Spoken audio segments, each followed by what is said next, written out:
way that you know that it's a salmon or in the salmon family is because of the fins, right? This is a little adipose fin. Any fish in the salmonoid family has this adipose fin. Adipose tissue on us is like unnecessary stuff that we don't need, right? So it's like a fin that just kind of hangs out, like an unnecessary rudder, right? Like your adipose would be muffin top. Good, right? So when we look at the fins, this is up by where your pecs would be. This is the pectoral fin, right? This is the pelvic fin, anal fin, as noted by the little spot right there. This is the caudal fin. The way that I know that it's the way that I remember it's the caudal fin is if the fish were to walk, it wouldn't walk, it would waddle on the caudal. Right? Then you have the adipose, and then you have the dorsal fin. Dorsal means back, so the fin on the back. So what we're going to do is we're going to come in around the gill plate, and you can kind of see when I pull that up, see how that plate comes around up into the head? I'm going to cut underneath that fin up into the head and stop there.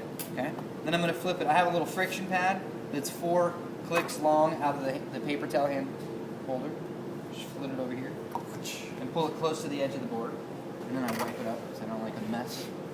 Yucky. Right? Then I'm going to do the same thing over here. I'm going to lift up that pectoral fin and come in underneath into the head, following the gill plate as my marker. Okay? Then what I'm going to do is I'm going to take these pectoral fins, I'm going to take my left hand and pull back. I'm going to push up with my right hand to snap the head off. It didn't hurt. I guarantee you the fish did not feel that. All right, then what we're going to do is take a spoon and spoon it out.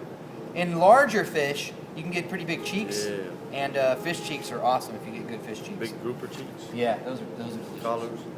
So now what we're going to do is we're going to use a V-cut.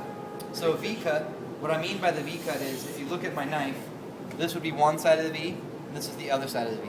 And the reason that I want to do that is because I want to think about how I'm distributing pressure with my finger above and my knife below.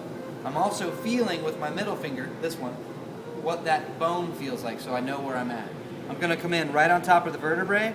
My external guideline is ideally I'd like to cut in half the dorsal fin, adipose fin, and come right up the caudal. Right? And on the interior, what I'm following is the bloodline, which is right underneath that vertebrae. So I'm going to hold up the belly with my thumb, come in on top of that vertebrae, make the V, right? Slide down the vertebrae, nice long strokes. Utilize the full length of your knife. And the whole reason for that paper towel on the bottom is so that it doesn't slide around. And then you always see me wiping my knife off. I don't want to get any scales on it, and I don't want my knife to slide out of my hand, so I'm always wiping that off. Then lovingly lift it off, slide it over there. Make sure you came in as close to those bones as possible. Okay? And then I'm going to do the same thing on the bottom, right? Instead of lifting it over and not being able to see it, now I can actually see that vertebrae and know right where I'm going. So I'm going to line up my middle finger with that vertebrae. I'm going to come in right underneath that vertebrae. And I can feel right where my blade is on the bone. I hear the cracking. I'm going to come right down to where my anal fin is. See these pre-anal bones? Pull back to start over the top. Come out the caudal fin. Release the crack. Release the crack. And then I can take a spoon and I can scoop all this stuff out. They redid Clash of the Titans. Did you see that one? Mm-hmm. They're making another one now. Wrath of the Titans. Yeah, oh, really? Yeah. What is it called? Wrath of the Titans. Wrath of the Titans, yeah. So clean knife. Clean that up. And then I'm going to take my friction pad out. Carefully. Friction.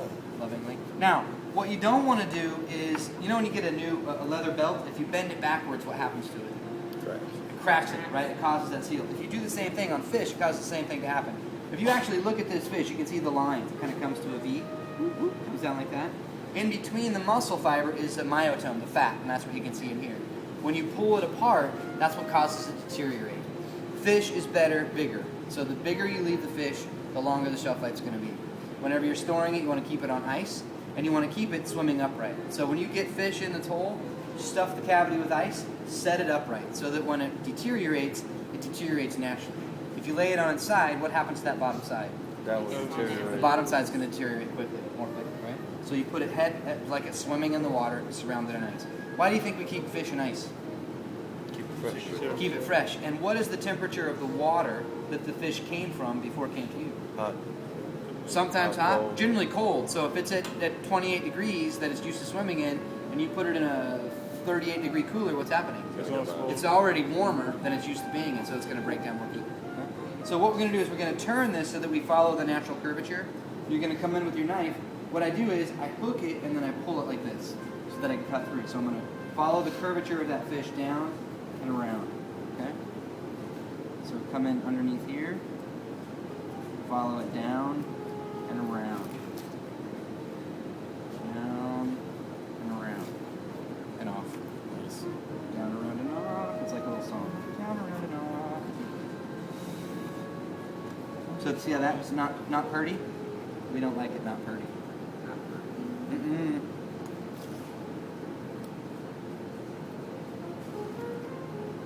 So make it purdy. Trim it down. Purdy. Very purdy. Okay, and then we'll trim all this up and use that trim. Wipe your knife down, and we're going to lovingly flip it around. And the first thing we're going to do is we're going to take off the anal fin. So to take off the anal fin, cock the tail back a little bit, come in here underneath those pre-anal bones, slide through, take it off. Okay, and then we're going to work on taking out this, what's this fin right here? That was the anal fin. Pelvic fin. Pelvic fin, good. So when I pull it forward, you can kind of see the outline of it. Now I can cut in against that fin to get it out of the way. Okay. Then you're going to come in and take these bones here. Now this is where I call this the motorcycle rev. So when you go in, you're going to rev it like a motorcycle. The whole point of that is you want to rev your knife or take your blade into these bones. So come in underneath these bones, rev it into the bones, and slide underneath them. Right? So a nice straight cut.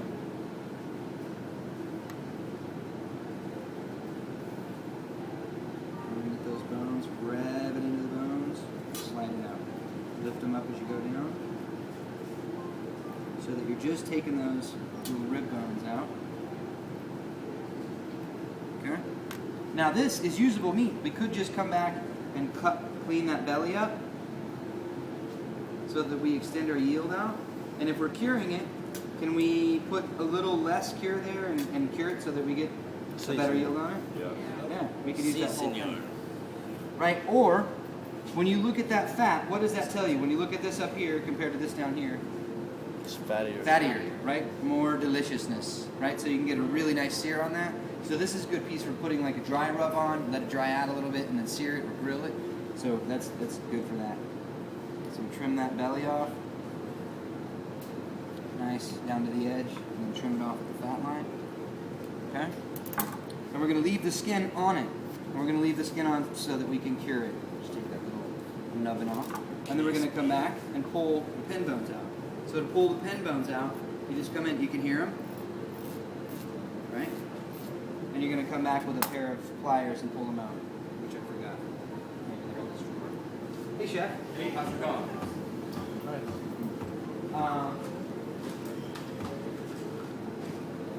What do I need here?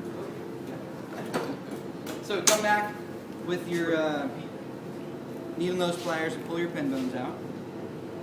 And there's 13 to 26.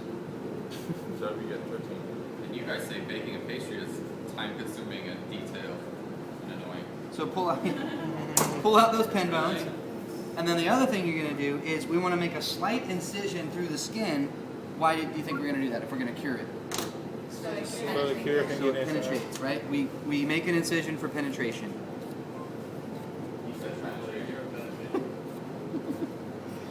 Nasty. Good. Right? Incision for penetration. And that's how we do it. We can do the same thing on the other side. Questions? That's how my grandma fried her catfish. With a cut?